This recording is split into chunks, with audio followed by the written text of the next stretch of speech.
Hi, folks. Welcome to Follow the Leader Presents, a podcast focused on telling character driven stories through the use of GM-less games, where we can all take the lead. You can find us on Blue Sky at FTLcast and at FTLcast.com. We also have a Patreon at patreon.com/FTLcast. Today we're continuing playing Canonized by Jeff Stormer. For those of you who are new to this game, I hand it over to the author of the game to set the stage. Canonize is a world-building game, a hack of Caro assertions, I'm sorry did you say street magic about creating the ridiculous hidden crossover histories of our favorite pop culture properties and using those histories to save the world. Each time we get together, we're going to explore a fictional world, pull out our favorite pieces, characters, themes, locations, plot points, etc., and connect them with other worlds to create a fictional universe larger than the sum of its parts. Then we're going to use the strange stories we create to undermine the massive corporation that has kept these worlds under lock and key for 1,000 lifetimes. This is different from some other games we've played. First, there is no game master running the show, but there will be a resident expert each session. But they're mainly here to answer questions that we have, and if we don't have an answer, they can make it up. Secondly, this is written to use real-world pieces of pop culture, the movies, games, books, and stories that we at the table are really passionate about. And of course, this game does not explicitly end when we wrap up at the end of the session. In between each session, we are going to explore new worlds on our own, which is a fancy way of saying we're going to finally read that book, watch that movie, or play that game our friend has been asking us to play for ages. So there you have it, agents. If you made it this far, you are a Canonized now. There is an evil corporation keeping the world boring. Let's get out there and blow it up with knowledge. I'm Jade. I also go by Coda, and you can find me various places on the internet at Jade Oxford Rose, and I use they, them pronouns.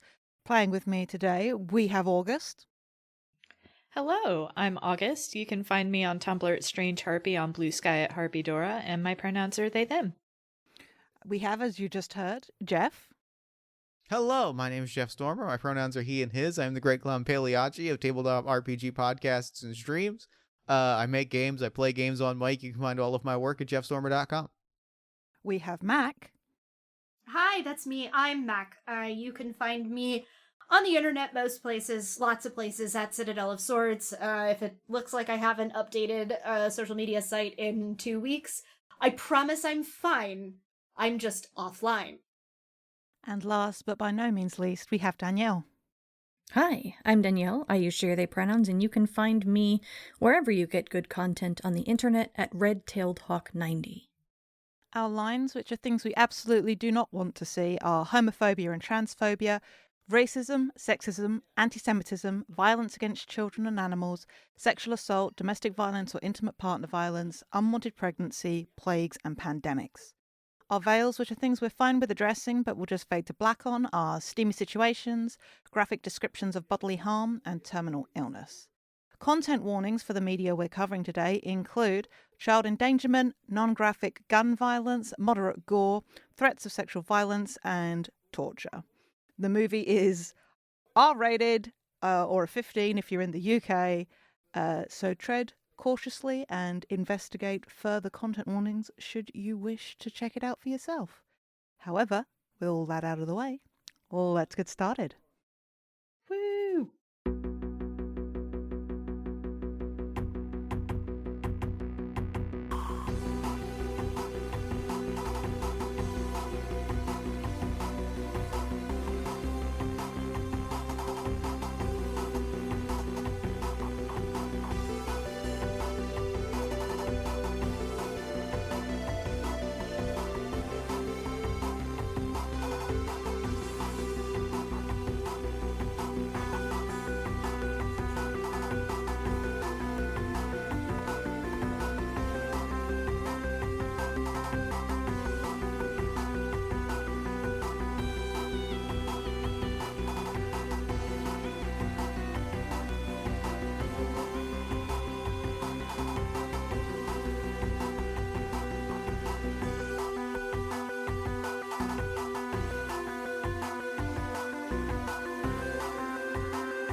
Let's start some aggressive punk-esque guitars and get into it.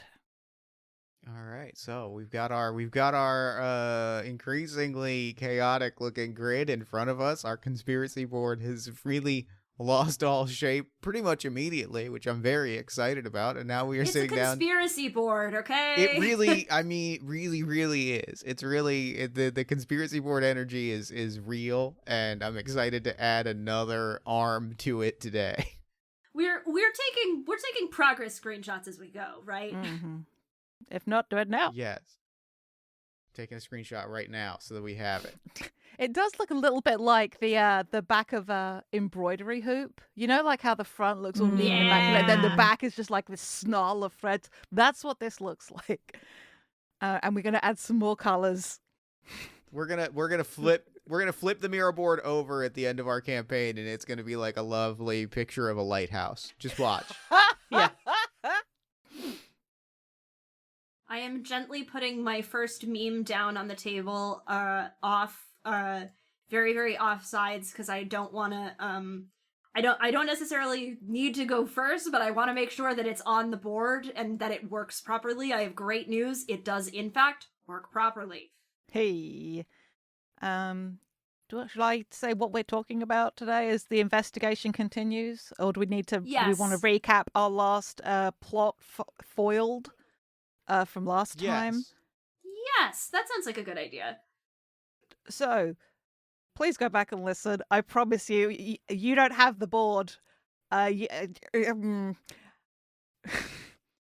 Pacific Rim and Jim Henson's Labyrinth. It is a mess of lines. Oh God, it's wonderful.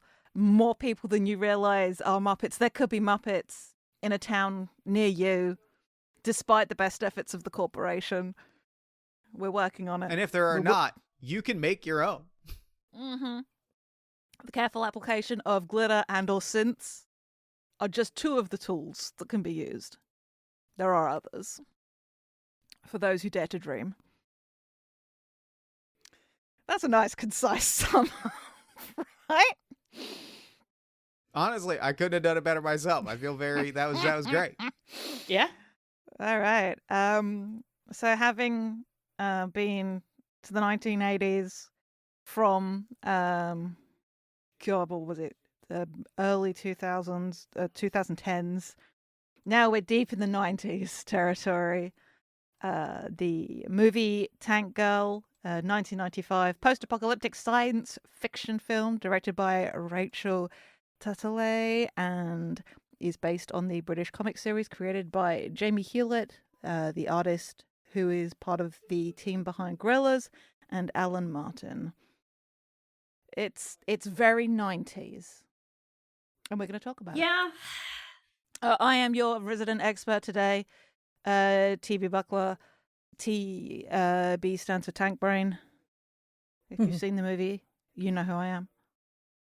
Beep beep. Let's get into it.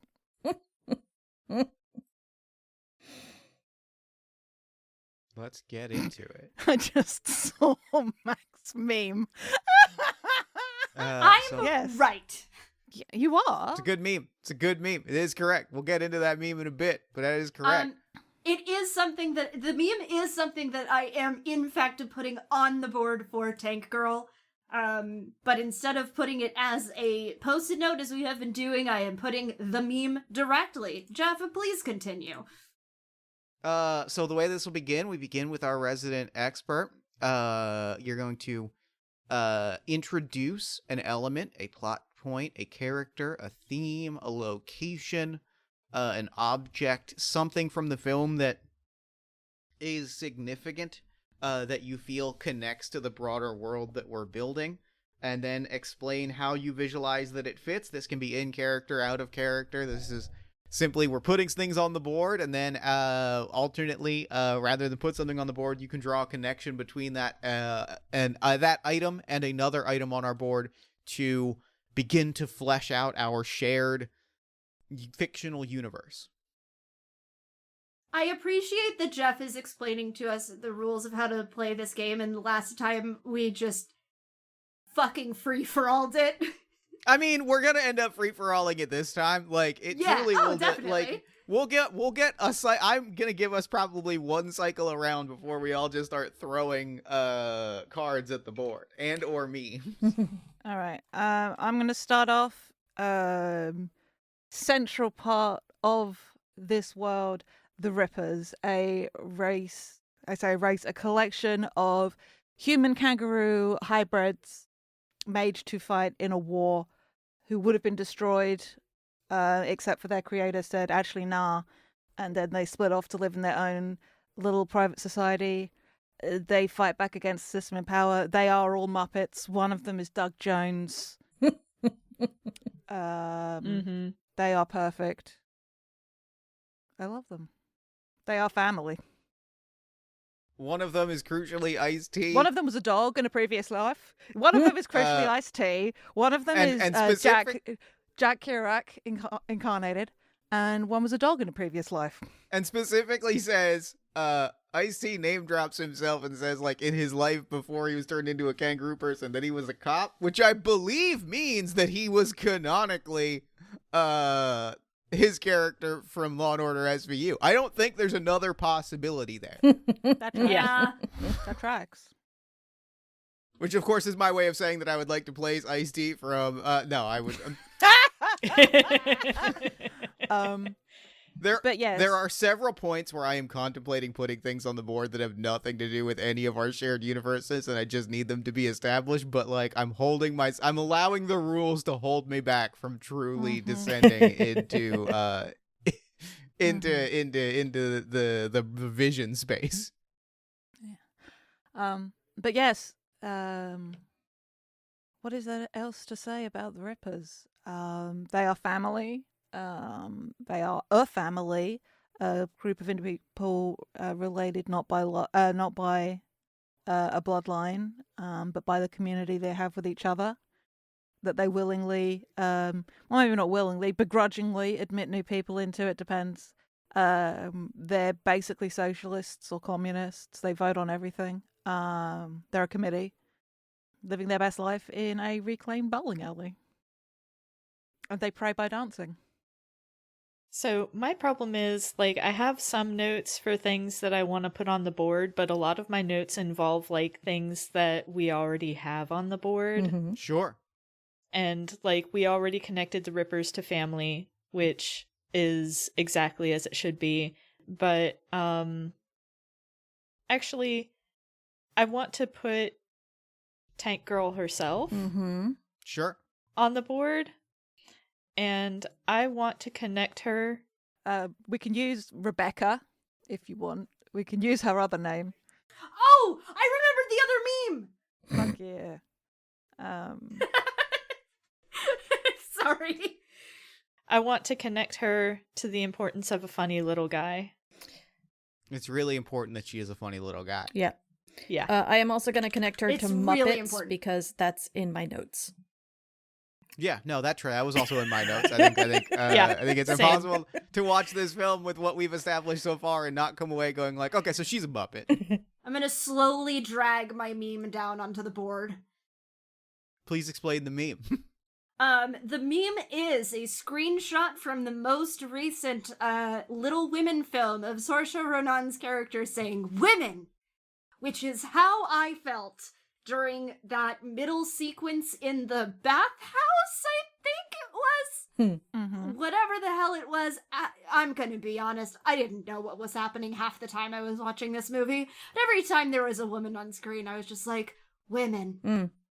Yeah. And this is the detail that I am putting in here. I think that this detail works for many of the media properties on our list. We can connect this to Mako Mori. We can connect this to Sarah herself from Labyrinth is not on the board.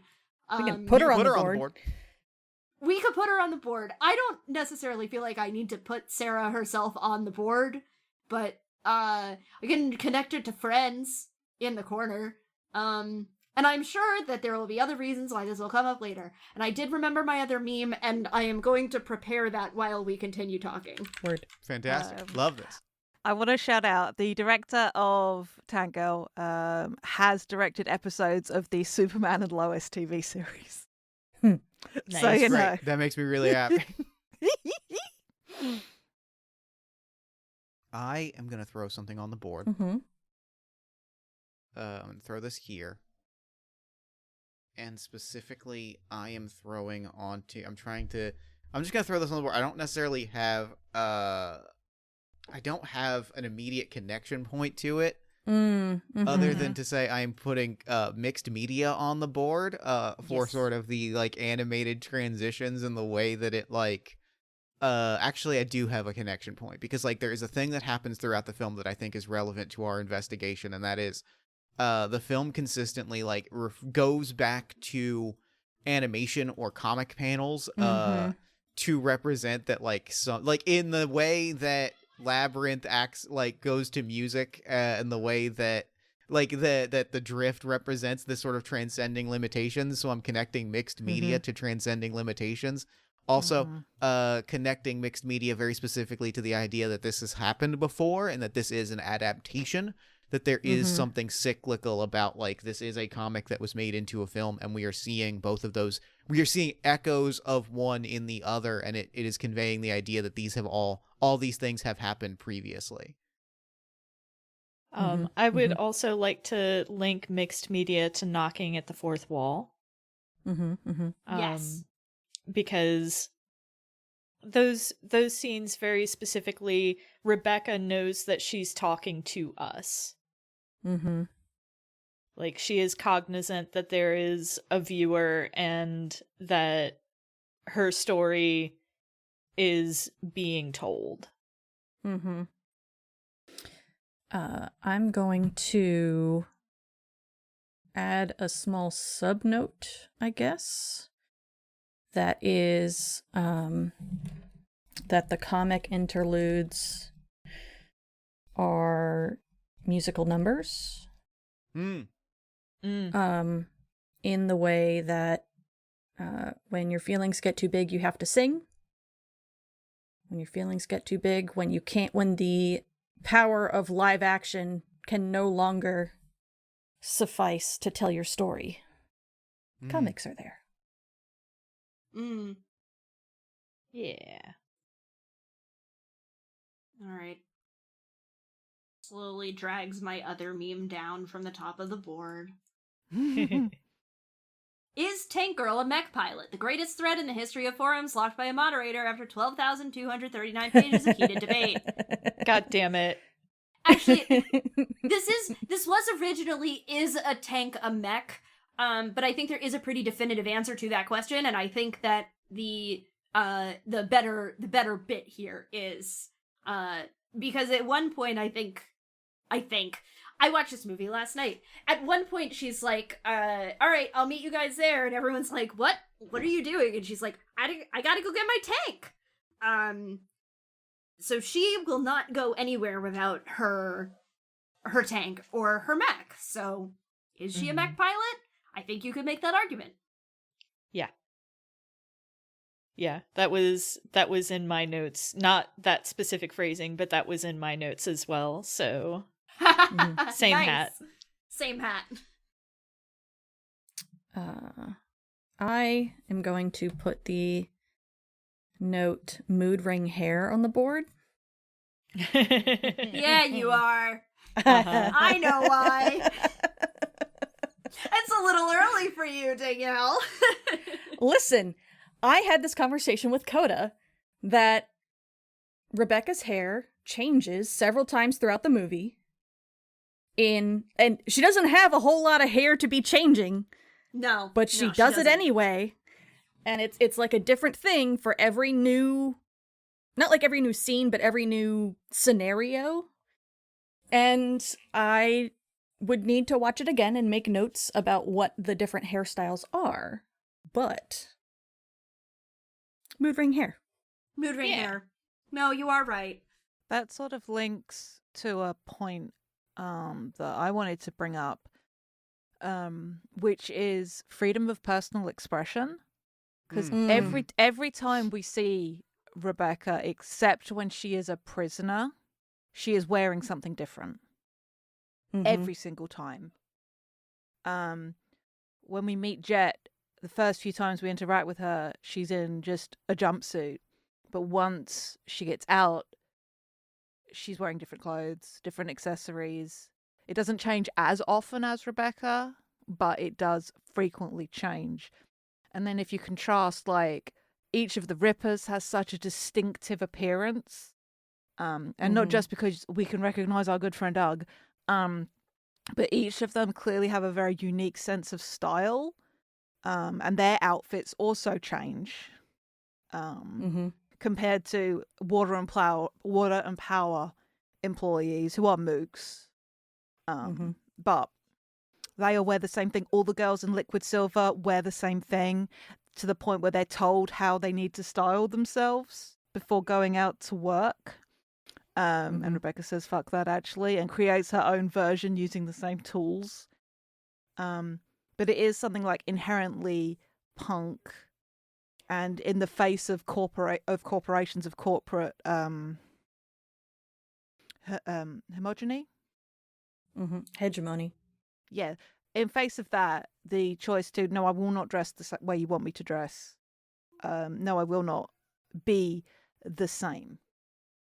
Not even, I won't be the same as you. I won't be the same as I was 5 minutes ago.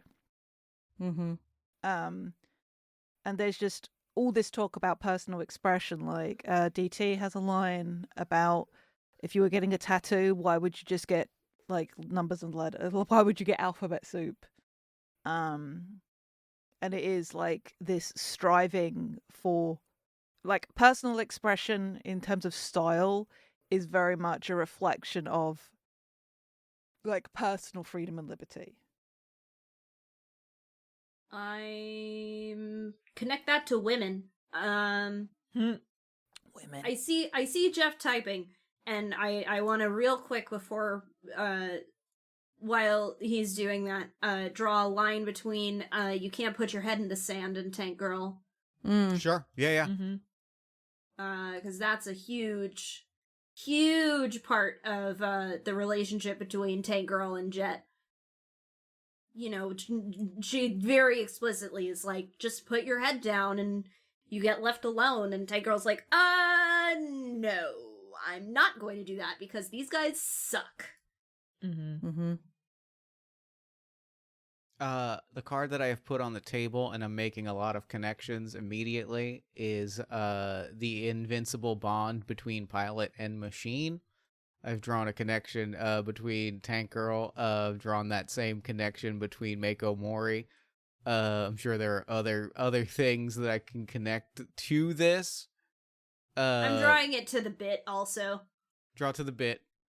The bit, like, and actually I'll add a second card to the board. I told you we were just going to abandon the rules immediately because I think it's important to put it, because, like, what rules? Exactly. Precisely. The corporation is the one that wants us to abide by the rules. Correctly. You are correct. You have embraced the spirit of the game. Damn the rules, damn the corporation. We play by our own set of rules. Hot people doing cool shit. Also, carry on, Jeff. Also, gonna make a lot of connections to hot people doing cool shit. The idea of like a thing that is significant in Tank Girl is we have at least three named characters in the film, for whom their name is Vehicle Girl. You have Tank Girl, you have Jet Girl, you have Sub Girl. Like, there is the idea that, like, there is your vehicle, and that is like an expression of you, and that extends to a lot of what we have seen elsewhere in terms of, you know, it is not just that you are drift compatible with a person, but you are drift compatible with the machine that you have been placed inside of. That isn't, it becomes a piece of you. And I think there is something significant about, like, the idea that finding that expression through, you know, like that machine becoming an extension of yourself is, I think, an incredibly compelling. There is a magic that is imbued between person and possession that I think is worth exploring. I have added to the board, water is life, water is power. I've connected it to the Tank Girl property, obviously, but, you know, that just, I mean, we don't have the corporation on the board, but, that just smacks. What is water and power if not an extension of the corporation, really? Exactly. Truly. So I felt like that deserved to be up here. I'm going to put something potentially flippant, but also it's funny to me, and I'm the only person I think here that would be offended by it. English people are bad.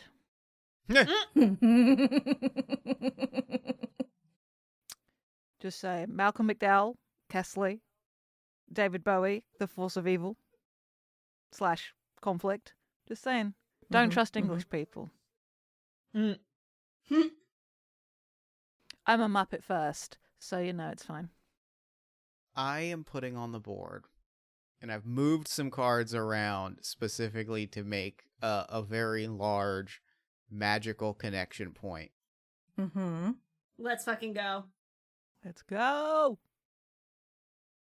Oh, yeah. Ooh, Expanding on a card that we have added previously that's going to connect a lot of the things that we have seen around like mixed media and synths and the power of a musical. Like the idea of that glitter is a shorthand for magic, or synth music is a shorthand for magic, or mixed media is a shorthand of magic.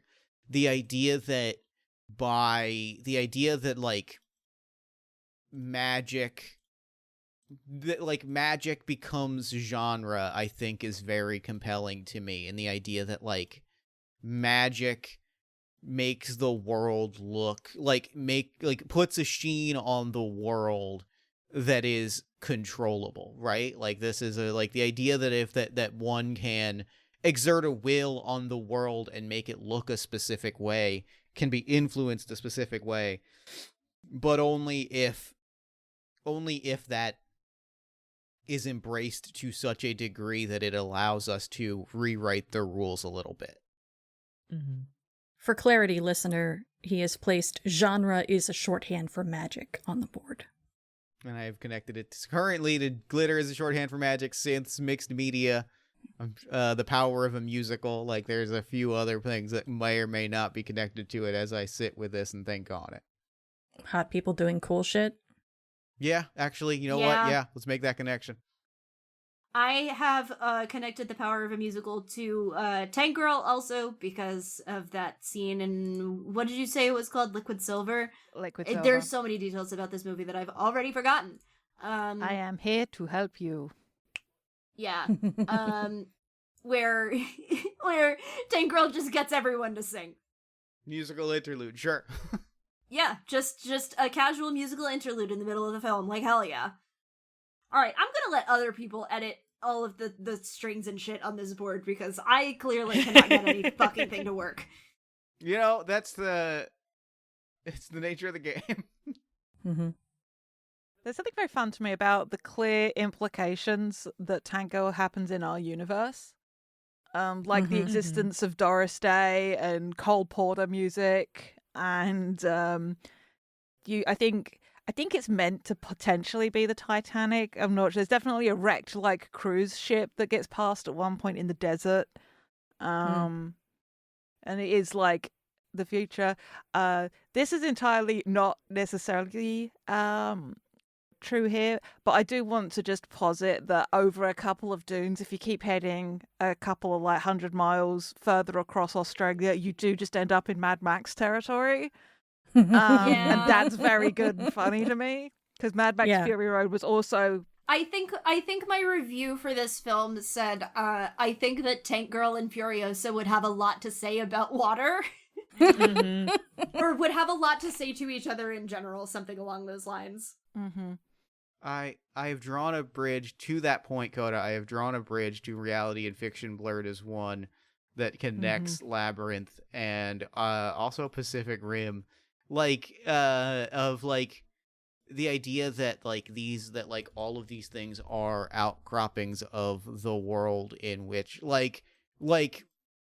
it's interesting to me how much of all of these things is tied very specifically to here is an event that has changed our world, and it also kind of connects us to what comes after of there is a degree to which it is a here's what happens after the thing happens. You know what I mean? Does that you know what I mean? I suppose a link between or to thicken the link between the invincible bond between pilot and machine. I think it's somewhere in the Pacific Rim mix, but and if not, when you're in a Jaeger, you can fight something bigger than yourself. You can fight the hurricane. Yep. I have fighting something bigger than you connected. Sick. But it's just like that visual of post-apocalyptic environmental destruction and just like the steps we take to carve life out of it. And also, I mean, I could get really deep and say the repurposing of a weapon, a tool of war for freedom and liberation. I'm doing lots of hand things right now, but nobody can see. Just so you all know. So I have a couple connections I want to make, and they're similar connections. But I want to connect Mako Mori to both Jet Girl and Tank Girl. I think they have a lot in common as people who start off not necessarily as pilots, who become pilots and take up the mantle of saving the world. Mech Girl, and sure. Also, yeah, Mech Girls. And I just think it would be fun to have them all on the same team. Yes, I agree. I see that line that has been drawn. Would you like to elaborate on that line? I think it was Coda who drew that line. What, connecting the Rippers to Ludo? Yeah. These are creatures that are viewed as monstrous and are friends. Just like that, again, that line of what is a monster versus what is looking monstrous. And being other than that, which ties into a lot of our stuff. But it is the Muppet of it all. Also, a man in a costume. Are Rippers kaiju? I've drawn the connection to say yes because this is the spirit of the game. And I think like this gives us a notion of what a kaiju like. This is getting similar to Muppet. This is giving us a notion of a kaiju of like something that is like monstrous with a human spirit underneath, that there's something there that I think like bridges those gaps that I think is very compelling. Yes. All kaiju are Muppets, but not all Muppets are kaiju. That just makes me think of the Pacific Rim as Muppets video. Yeah, and it's perfect. I love that video. It's a good video. Man, alright, hold on. I'm putting it on the board. Just give me a second. I gotta go find it. I'm gonna go find it before I put it on the board, which means I have to go to my blog, but I will get it. I have put on the board the note. Sometimes the things that are inhuman are the most human. Yeah! Kind of putting some more words to this concept that we're circling. And connected it to kaiju and Ludo and the Rippers. It's connected to kaiju in the way that we have been talking about kaiju, not necessarily the kaiju of Pacific Rim. But this idea that we have these scary or disgusting or otherwise things that most civilized people wouldn't look twice at or interact with, having the most heart. Maybe this is a little bit stretching it, but I would like to connect that to the importance of a funny little guy. Hell yeah. Just because that I feel like the funny little guy is, or at least can be a subset of the inhuman things that are the most human. Like, we have what spawned the importance of a funny little guy for me when I put that on the board was Hoggle. who is a very human character without being himself human. Exactly, yes. I mean, you also see that reflected in that, like, the in Labyrinth, I'm thinking of, the one of the goblins, the king of the goblins, who is the most, we'll put evil in quotes here, is the one who's the most human, appearance-wise. Whereas the other ones are... I have also put Pacific Rim as Muppets as a tiny little note down in the bottom of the board. Connected to Muppets and to Pacific Rim. Just as a thing that we have. I have added Doug Jones to the board, and I have failed at my job of connecting him to both Guillermo del Toro and the Rippers. And I'm also connecting him to kaiju because by way of there's always something human within a kaiju because he is that guy. And where was the other one I was going to connect it to? The importance of a funny little guy is just like load bearing.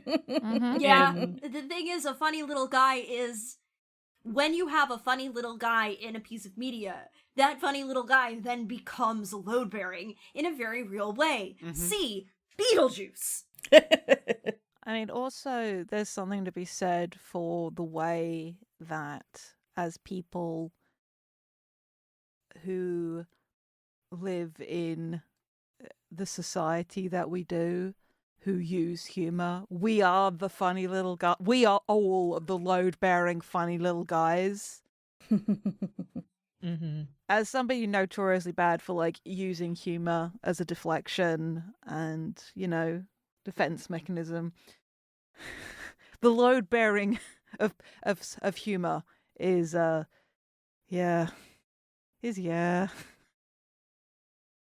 As our great clown Pagliacci will also be able to attest, I'm sure. No, this is all. None of this makes sense to me. This is all. This is foreign. This is completely. This is alien to me. Because I can't leave very well enough alone, I have added to sometimes the things that are inhuman are the most human. Compare and contrast to giving your humanity away. Which isn't the same thing as, like, becoming a cyborg, although it can overlap.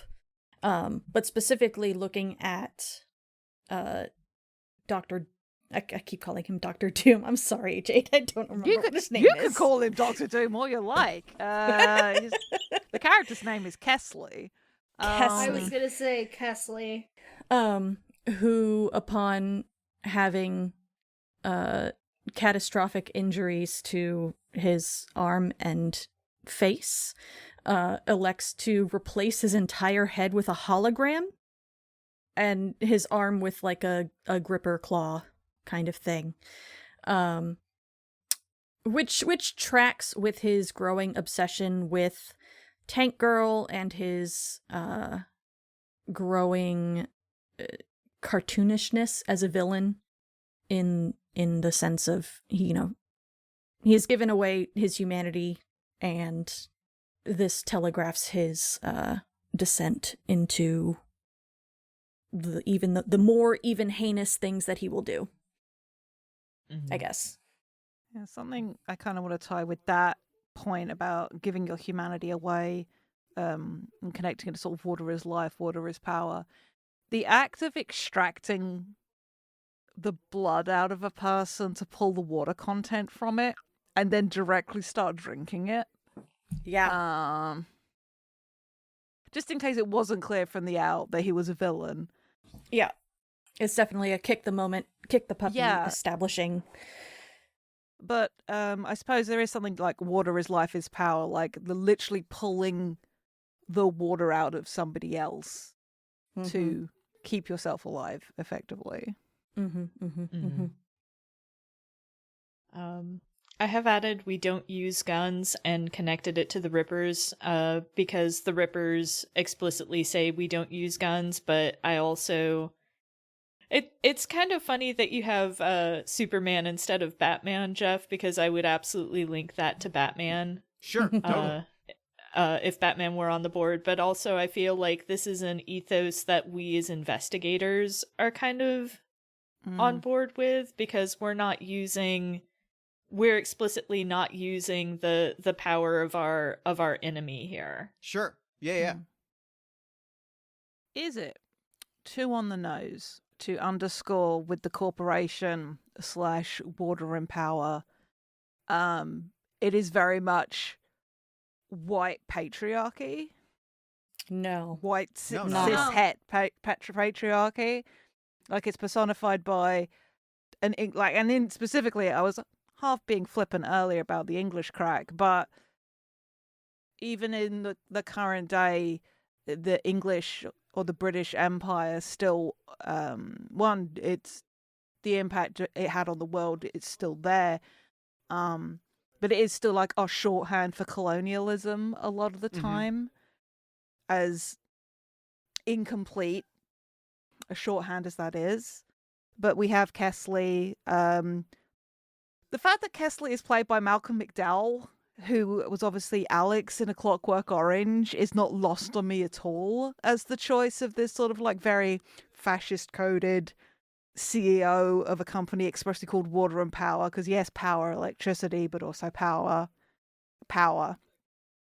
But we have white men, and then when there is this character Sergeant Small,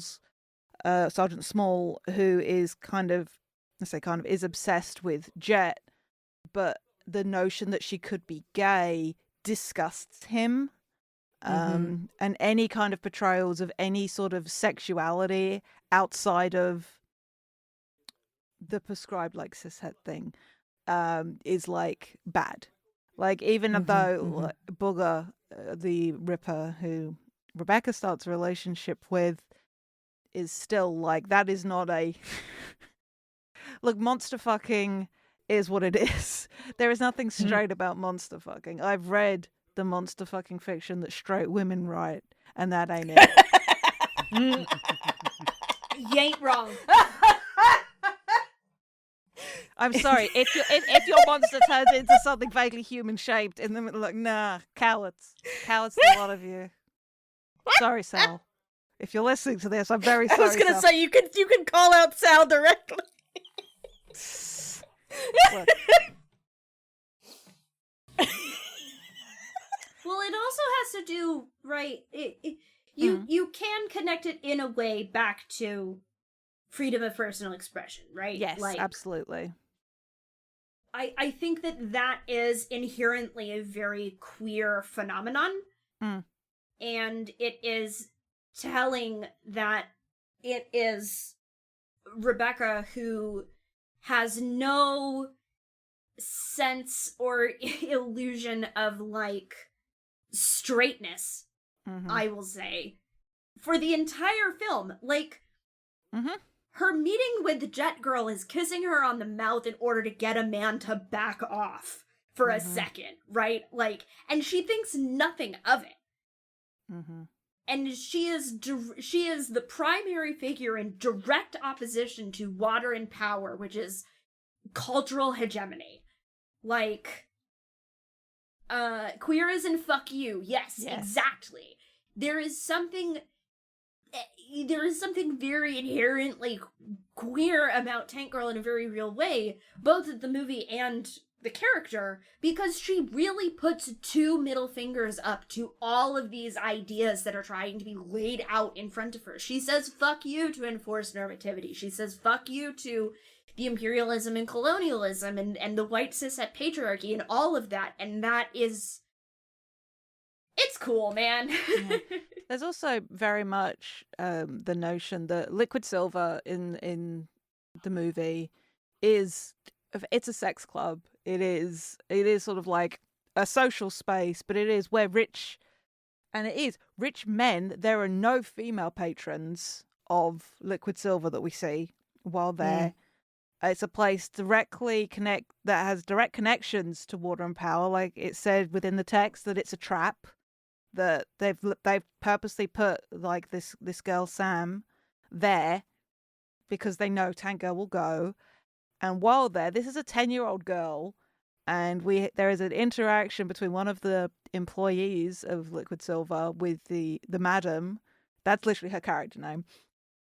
And saying, like, there's a guy here who wants the schoolgirl thing for real. And the madam's just, okay, introduce her to the kid. And it's like, that's a child. And madam's response is, well, she's got to grow up sometime. And it is that sort of, just the treatment of children, particularly female children as well. Yeah. Shout out to Sam, who spears through the hand with a danger ball of Iggy Pop, who is playing that creep, for what it's worth. This movie is full of weird little cameos like that. But there's no, and my brain is just bouncing off this, there's no slut shaming in this movie. It's one of those things I was saying when watching it with August and Danielle and Mac before they had to bounce. It's a very horny movie, but also it doesn't feel like the women are super sexualized by the camera. And maybe it's partly having a female director, but it's like, it's one of those odd little things. Like Rebecca clearly likes sex, likes dressing a certain way. And it is, again, I suppose maybe it is just tying back to that queer as in fuck you, as in freedom of expression. But there's like, no, sex is fine. Sex is great. What's up? Just don't try to have sex with people who don't want to have sex with you. That's the only time a behavior is called out as bad. I think I said this while we were watching, but it's horny, but it's not exploitative in its horniness. Yeah, it's one of those things that I have read a little of the comics, is Tank Girl is frequently drawn in a state of undress. It just is. She just is. And I mean, it is so unsexy, the way her nudity is portrayed. It's just like, yeah, this is my body. What's up? And there's a matter-of-factness to it that is very refreshing. Okay, I love y'all, but we are getting so many lines on the board, we need to stop and pull that back and talk them out for the reader. Yes. By reader, I mean audience. Of course. No, we let's maybe we reinforce the turn order to just talk about what we recently added to the board. Because I've been adding some things to the board that I would love to talk through. Yes, please. I have not added anything to the board. I want to clarify. I've just been talking. Maybe that's just on me. Maybe that's just I've added a bunch of lines to the board. All of these lines are Jeff. I've got some, but I'll go after Jeff. This node and lines that I've created, I've been looking at the board, and I've had a moment of inspiration, and something that has popped onto the board that I have drawn a great deal of lines connecting things to, which is I wrote down, we made monsters and made weapons to fight them, and I've connected that to imperialism and colonialism, and specifically in many places along the board, I have drawn connections to I added a card to the Pacific Rim section, which is mechs as government weapon programs. The idea that, like, these are liberatory things that are nonetheless being built by state power to sanction state violence. But also, like, I've drawn connections to kaiju of, these are, and thinking specifically and kind of like critically looking at the way that Pacific Rim presents kaiju versus the way that we've seen it presented in all of our other stories, and this image of what kaiju look like outside of Pacific Rim, when we view Pacific Rim as the context of, like, this is state-sanctioned weapon violence, how does it benefit that state entity to frame kaiju in the way that Pacific Rim frames kaiju? There's also something to add to that the precursors within Pacific Rim, they make the kaiju. It's the kaiju are a weapon made by their own side. They're a hive mind, yes, but they are creatures, they are war machines made by the precursors and sent through the rift Yeah. So slices both ways, I guess, is what I'm Yeah. saying. The other things that I've drawn connecting to that card are the Rippers, because they are literally described as having been created as a set of government weapons. Mm-hmm. They are government soldiers that were created and then labeled as monsters and hunted. Mm-hmm. You know, I have drawn connections between that and like I said, kaiju. Also once again getting ahead of myself, I've drawn a very clear delineated point of connection between that concept and Superman Clark Kent, which we will get to next session, of designating someone, like making someone a monster to justify building the weapon to stop that monster. Like, rather than leave well enough alone, specifically say the act of saying this is a monster that we must stop, and that is the justification for building the weapon that we are already building. Like, there is something powerful in the corporation of designating something as a threat, and then using that to self-justify building the weapon that they will deal with that threat. Mm-hmm. Mm-hmm. When they themselves like played a part in the creation of that object as a threat. Like, there's something in there that I think is very compelling. The other connection point that I drew of was a connection point between fear me, love me, do as I say, and I will be your slave, and enforce normativity of, you know, unlock, you know, play by the rule. It is also tied into Tank Girl and tied into being, you know, your head in the sand of like, play by the rules, accept that we are the unquestioned authority, and you get all the benefits. Like, you get, like, you know what I mean? Like, dangling the benefits of normality by way of saying, like, accept the terrible costs of normality and you will reap the supposed benefits. Mm-hmm. Mm-hmm. There is something about part of why Kesley gets obsessed with Tank Girl is that she says no to him. Mm-hmm. He offers her a job and she's just like, no. And his treatment of her gets worse and worse, trying to like get her to sign on effectively, and it just becomes this game between the two of them. And he's like so desperate to break her and bring her away, and she just refuses and points out, "Oh, if you kill me, I've still won." Mm-hmm. And this is somebody that, and towards the end, he's like, okay. Say I win and the little girl lives, and I'd rather she died than be made your slave, be part of this. Mm-hmm. And that, it's interesting to have a character that is so inherently chaotic, who is that kind of principled. You know what I mean? Because so often we think of chaos being a very specific kind of mentality.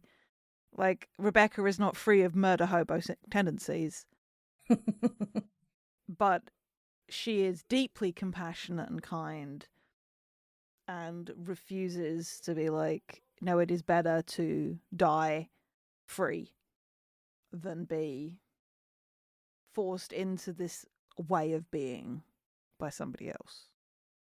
Mm-hmm. So, to explain some of the things that I have done in the background on the board, when August added water is life, water is power, talking about the corporation, I went ahead and added the corporation to the board as its own kind of black nexus.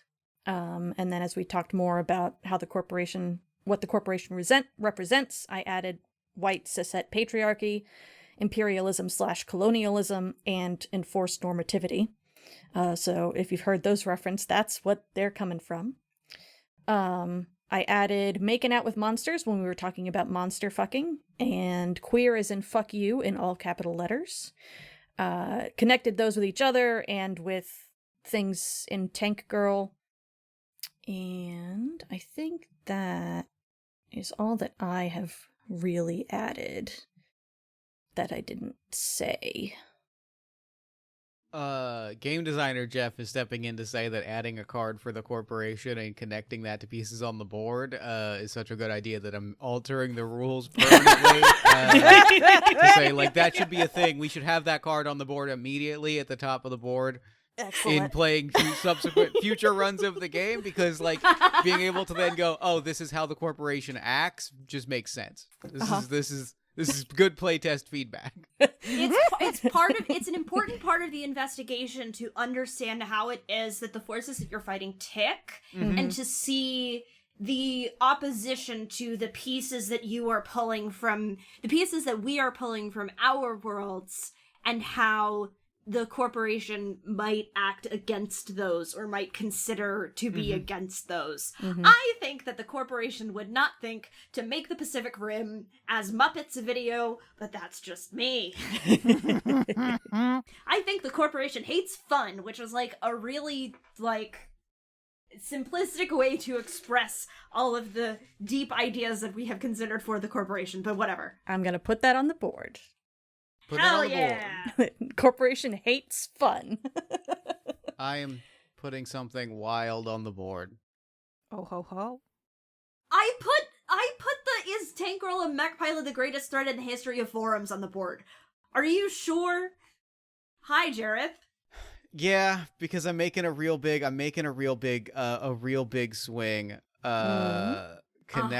Connecting a few dots here and putting something on the board that we didn't put on the board in a previous in our last session.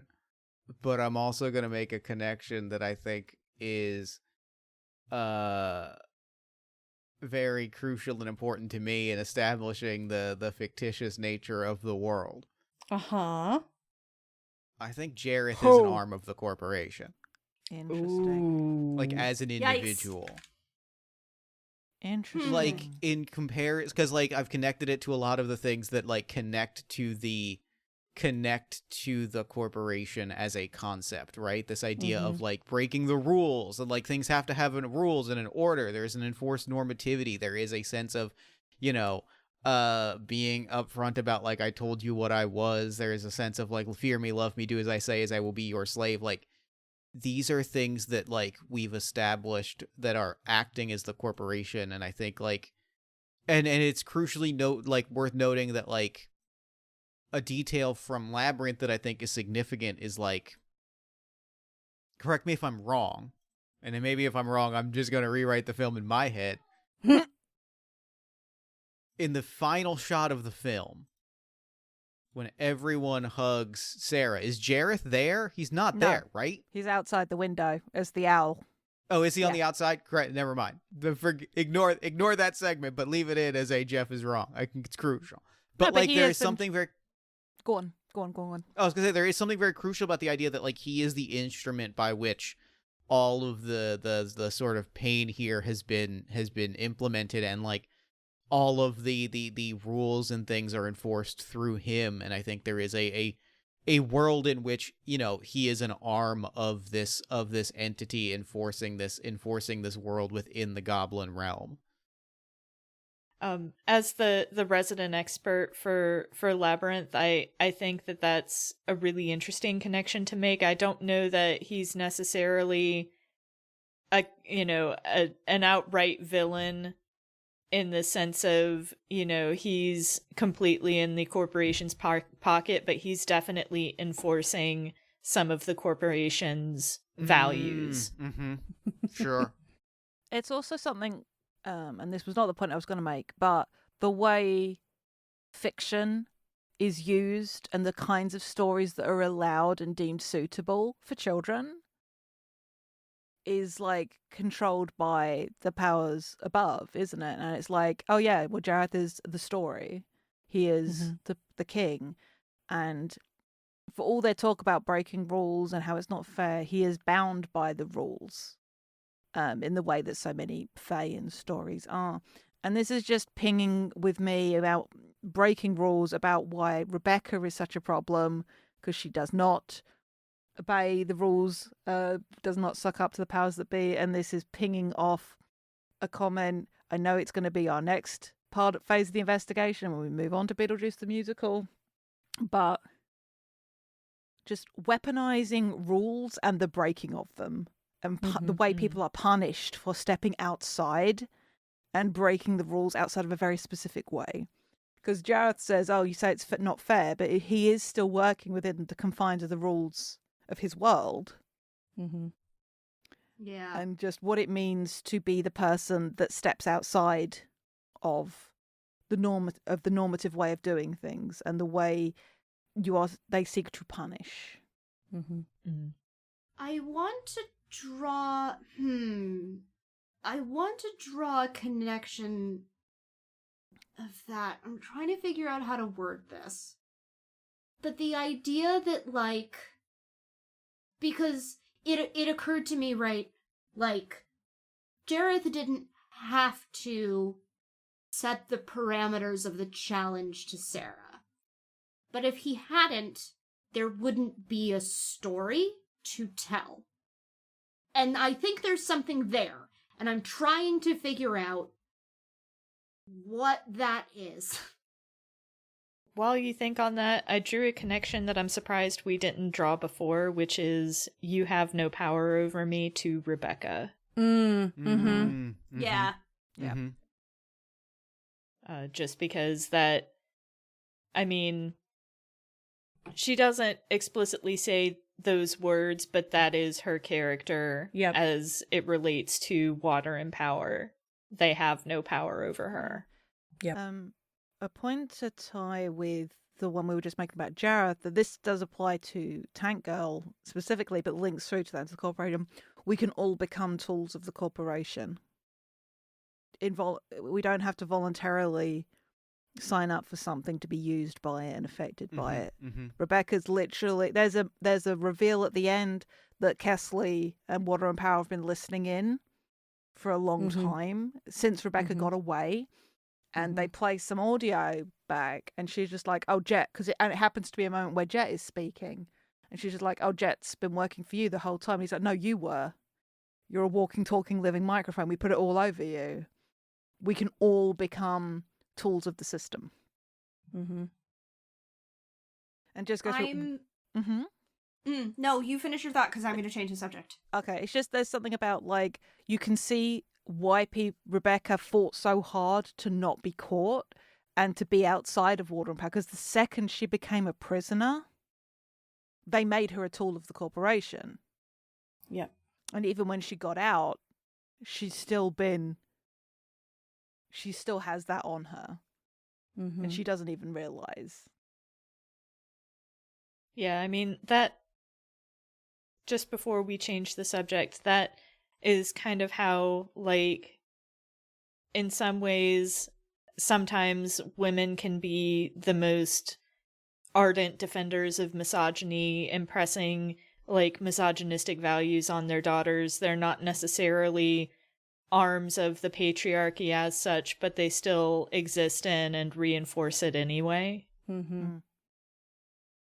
Yeah, I have placed, even if you are not part of the corporation, you can enforce its values with respect to Jareth under the corporation, and oil slicks to speak to this idea of when you come into contact with the corporation, it can leave its stain on you, even if you don't want it to, and you can spread that stain to other people.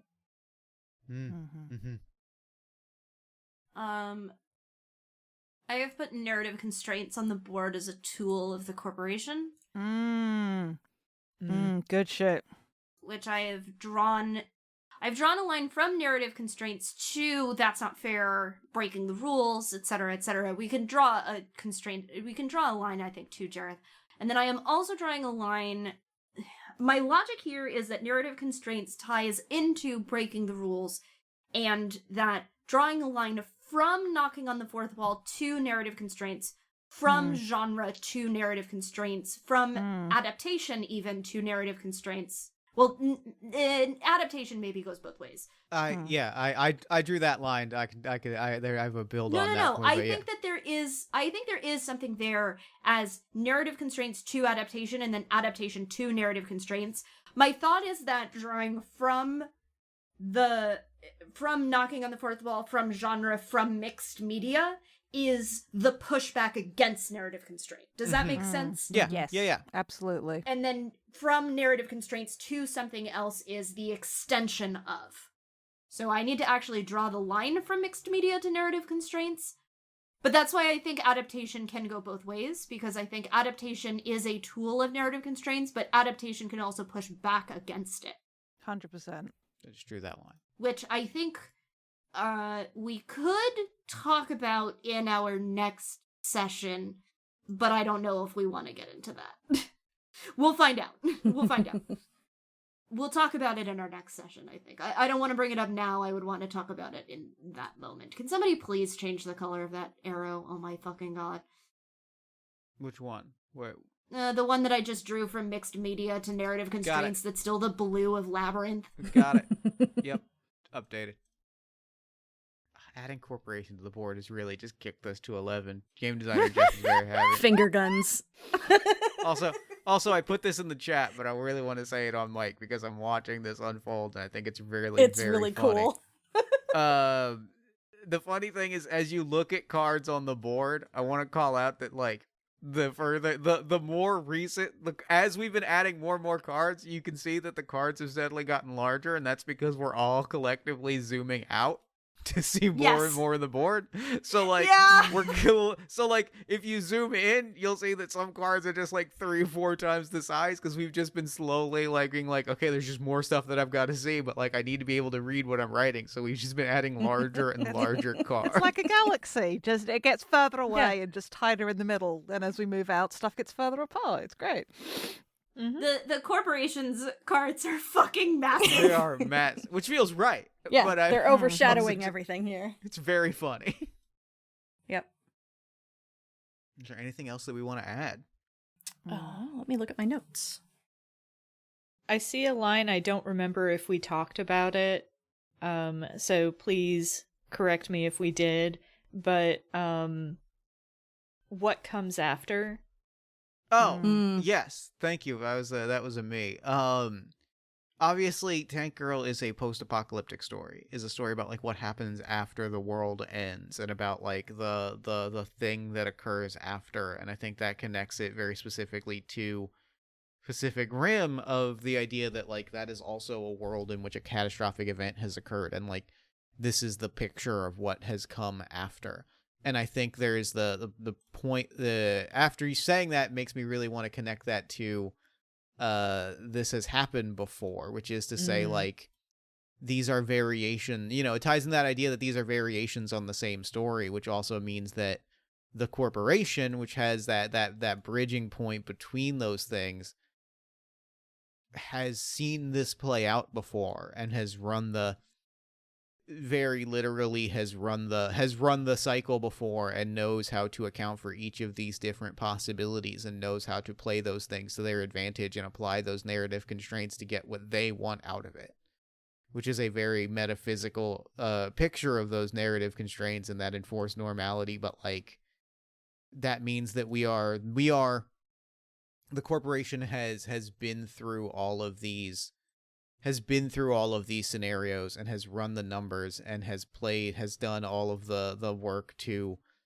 they are eternally one step ahead of us, right? Like this idea that like they constantly know what is going to occur and how to play that to their advantage. Good shit. I think we have exhausted my notes, so I'm going to pass. I'm also going to pass. I think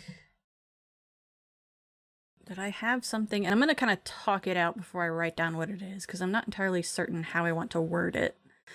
But one of the things that really kind of impressed me and made me laugh is when Tank Girl is working on escaping and Jet is like, what are you doing? And Tank Girl's just like, I'm leaving. Do you want to leave with me? And it's just that matter-of-fact sort of like, yeah, no, I'm leaving. The surety, it's similar to, it rhymes with optimism, but it's more concrete than optimism. Of just, one way or another, I'm getting out of here, I guess. This sucks. I'm hitting the bricks. If it sucks, hit the bricks. Yeah. Yeah. Hit the bricks. If it sucks, hit the bricks. Yeah. There we go. I'm cool with that. I might supersede that card because I feel like if we're putting that phrasing and that card on the board, is there we can write it on a card or Oh, you're gonna bring the meme? Yes. just brought in the meme. Yeah. I listen, I put the fucking women meme down. I think we can put memes on the board. I think that's allowed. It is Yep. fully Yeah. allowed. This is meant to be a multimedia experience of photos and memes Let's and tie these memes to mixed media. While we're in here. Yeah, let's do it. We almost have the opposite of that in Labyrinth. Yeah. Yeah. I would say not even almost. I think that a lot of people are telling Sarah to hit the bricks and she's going, yeah, no, I'm not gonna do that, in fact. Yeah. I think it is just straight up and down the opposite. Oh, hold on. Yeah, but it's also like, it's fuck you, I won't do what you tell me. People are telling me to leave. No. People are telling me I've got to stay here. No. It is a refusal to follow the path that they want you to walk. Yeah. Mm-hmm. Does that connect to breaking the rules, or is breaking the rules connected more to that's not fair? So, alright, I'm gonna ask this question in a different way. Is this like a spindle wheel card where we can interpret the It's got both cards ways. that we've put on the board based on single components of them? Yeah. The fact That's that fun. I now just had the brainwave of being able to add spindle wheel cards to this board. I think we have maybe opened Danielle's third eye. Danielle sees all the threads. I think we have broken this game wide open. You're feeling the canonized energy. You're Yeah. feeling Yeah. the conspiracy Yep. energy. Yep. Danielle is the galaxy brain. You've blown this case wide. You've blown this case wide open, and you see that it goes all the way to the top. And by the top, I mean Spindle Wheel, an interpretive storytelling game by Sasha Renaud. All right, I've got this. I can do this. Hold on. Oh, I cannot believe this hasn't come up yet. Mm. The power of love. It's why Sarah goes into the labyrinth. It's how fucking Jaegers move because it's two people in sync. It's why Tank Girl does so much of what we done, to the point where there is the song Let's Fall in Love.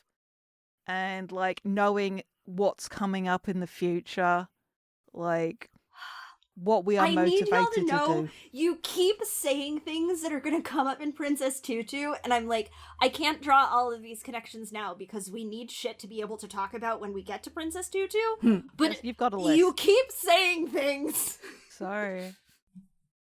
Not No, sorry. it's good. I'm just sitting here going, oh, it's gonna be so much. To quote my good friend, actually, I'm going to find this as a meme. No, I won't.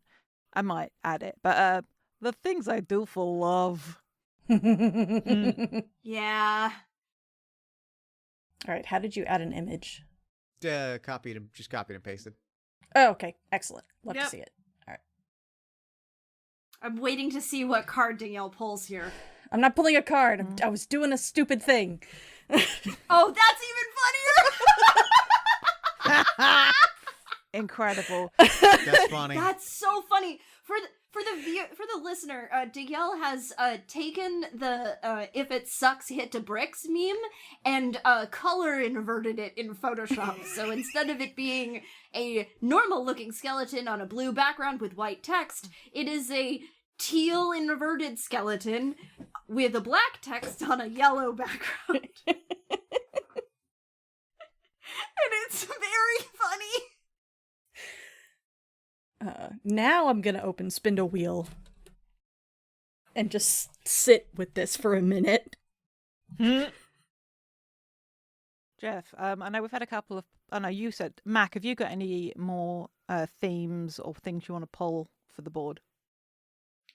No, No, I've mostly, I feel like I have mostly been riffing off of everyone else, which is good. I think that that's fine. But I have no further ideas of my own. Is there anything that we forgot to do in this phase of the game? Nope.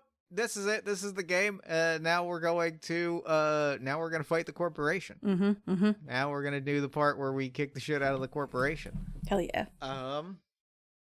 So play returns to our resident expert who looks at the sum total of the board and all the cards that we've placed and the connections that we made and identifies the specific way in which the the specific plot that connects to one of our connection points, one of our cards on the board, one of the bridges between them, a way in which the corporation is enforcing that normalcy or is putting walls in between our worlds or is suppressing the magic and the hidden history that we have unfurled. In what world are you envisioning, what fucked up shit is the corporation doing specifically that we are going to be opposing with the tools at our disposal? We may all throw out suggestions and ideas, but at the end of the day, this one defers to our resident expert to tell us what we are fighting against. While you are thinking, Jade, I went ahead and did proof of concept for adding a spindle wheel card to the board and connected it to Tank Girl.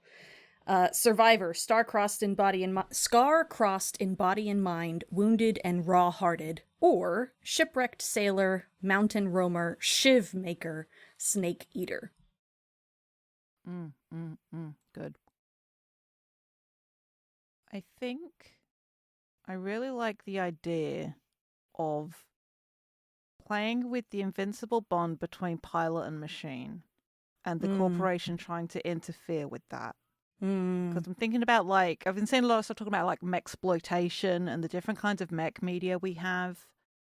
Maybe what the corporation is doing is creating a barrier. It stops that connection happening. What if your mech is just a machine? And that's what they want.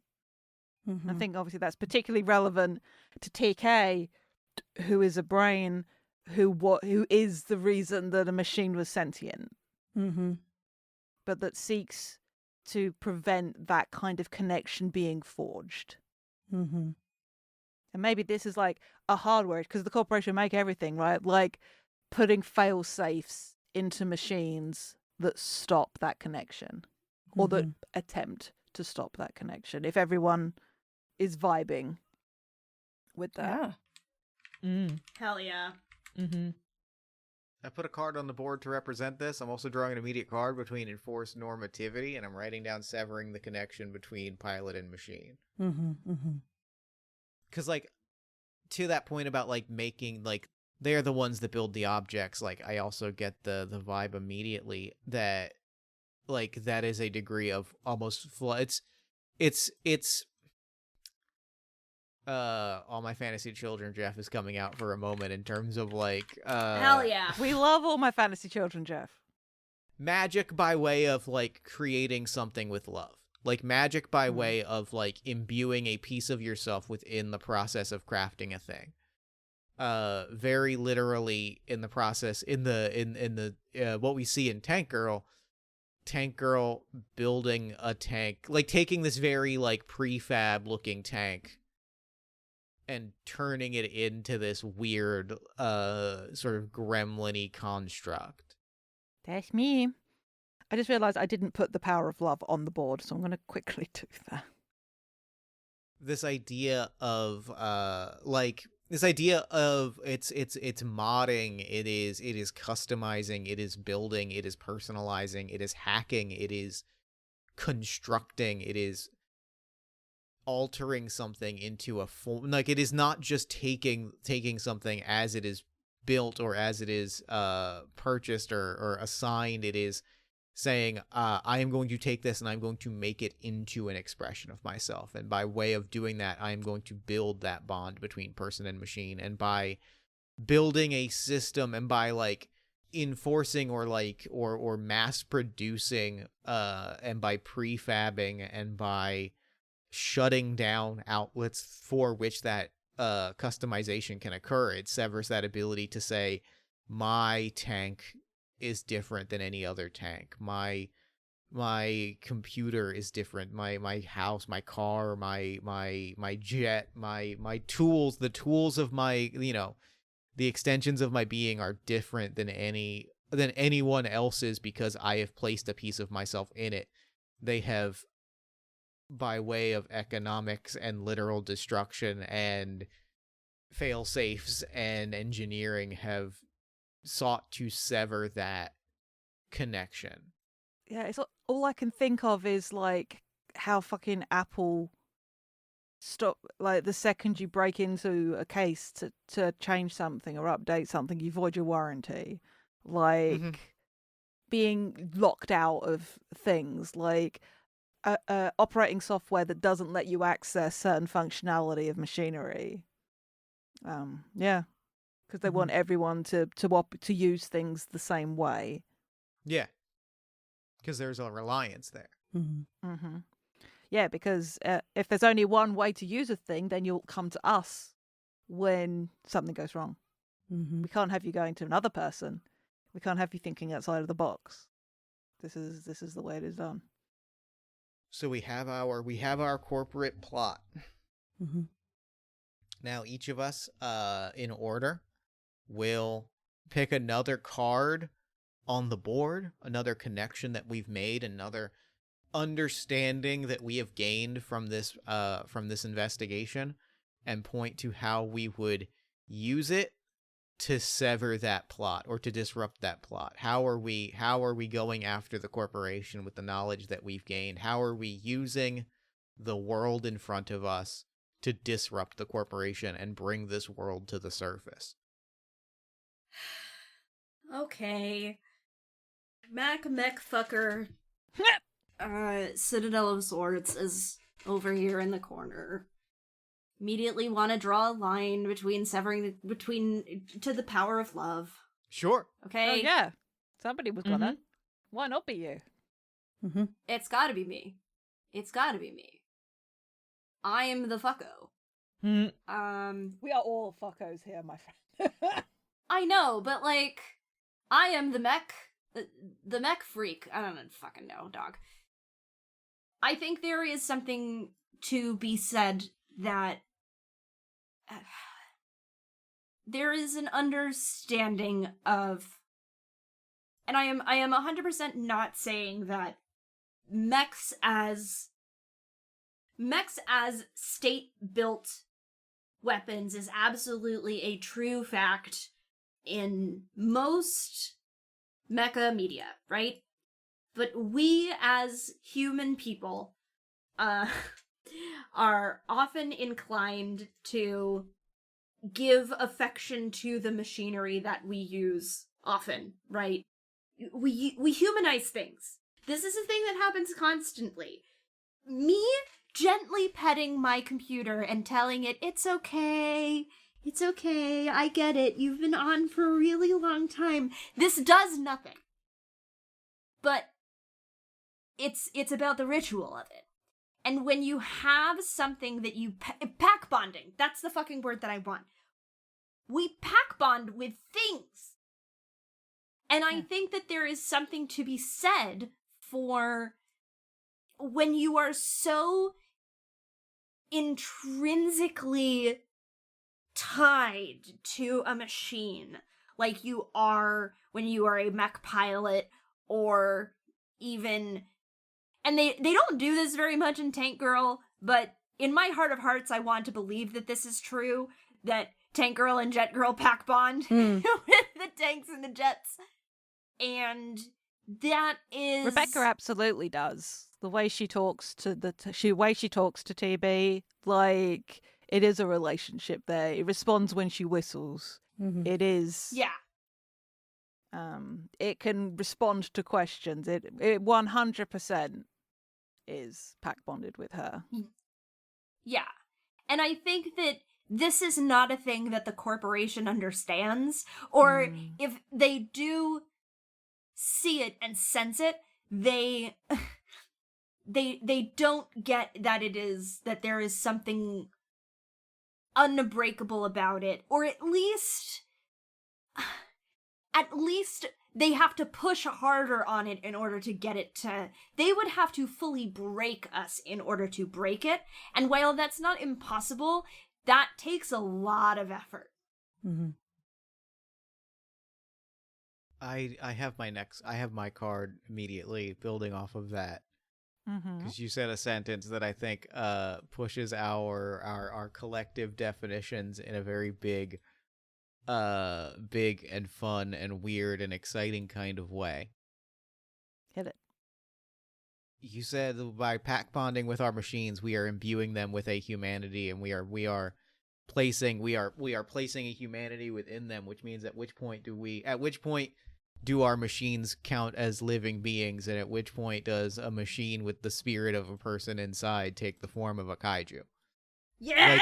Like at which point are we awakening? At which point do we wield the ability, if we understand that the rules of reality can be rejected to a degree where we can rewrite the rules, at which point does our proclivity for imbuing humanity within our machinery bring those machinery to life and allow us to create life and turn our machines into monsters with the hearts of humans and create robotic kaiju friends? And at which point do we bring our machines to life? Mm-hmm. In a real human way and not in a shitty generative AI way. Word. So, I would like to draw a connection specifically with the back half of this card. Giant robots piloted by multiple people share the neural load. Mm-hmm. Specifically, sharing the neural load as a means of, I don't know, like, maybe they try to sever the invincible bond, but through working together and, kind of... I'm having a hard time articulating exactly what I mean here, but just like using multiple people to kind of like brute force through the block on the connection, if that makes sense. Mm-hmm. Yeah, many hands make light work. Like, Exactly. something you can't do alone, you may be able to do with a friend. Absolutely. Yes. Which I guess is also kind of similar to, the power of human connection / drift compatibility, but we used that last time, so... You can use a card multiple times. There's nothing stopping us. That's allowed. That's fully in the rules. Draw that connection point. Make that happen. No, I'm gonna stick with share the neural load. Yeah, draw another line across the entirety of the board. You sure you don't want to draw another thick red line across from one end of the board to the other? Just saying, we got all these thick red lines. Like what's making the board a little less legible among friends?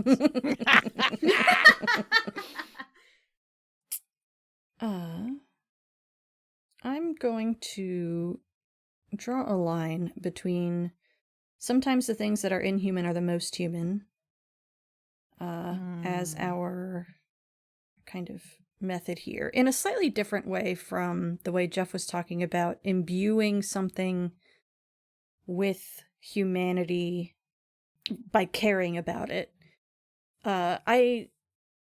My husband and I were out to lunch the other day, and we ran into Brian because we live in the same town.